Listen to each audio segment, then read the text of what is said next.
ایک آدمی سوات گیا تو جاتے ہی اپنی بیگم کو میسج بھیجا مگر غلط نمبر پر بھیج دیا۔ جس عورت کو میسج ملا اس کا شوہر 2 دن پہلے فوت ہو گیا تھا۔ میسج پڑھتے ہی عورت بے ہوش ہو گئی۔ لکھا تھا کہ میں خیریت سے پہنچ گیا ہوں، نیٹ ورک بھی موجود ہے، جگہ چھوٹی ہے مگر شاندار ہے، ٹھنڈی ہوائیں جنت کا مزہ دیتی ہے، دھول مٹی بالکل بھی نہیں ہے، میں نے جو سفید لباس پہنا تھا وہ ویسے کا ویسا ہی ہے، 2-4 دن تک تم کو بھی بلا لوں گا۔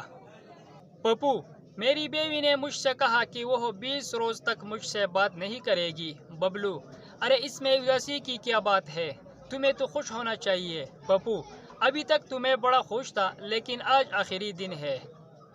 موٹا آدمی پتلے آدمی سے، تمہیں دیکھ کر ایسا لگتا ہے جیسے دنیا میں قحط پڑ گیا ہو۔ پتلا آدمی، اور تمہیں دیکھ کر ایسا لگتا ہے جیسے یہ قحط تمہاری وجہ سے پڑا ہے۔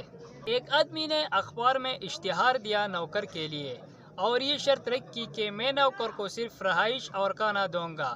ایک امیدوار راضی ہو گیا اور مالک سے اپنے کام کی نوعیت پوچھی۔ مالک نے کہا کہ کام زیادہ نہیں ہے، بس پاس میں لنگر تقسیم ہوتا ہے، تم اپنا کھانا وہی کھا لینا اور میرے لیے ساتھ لے آنا۔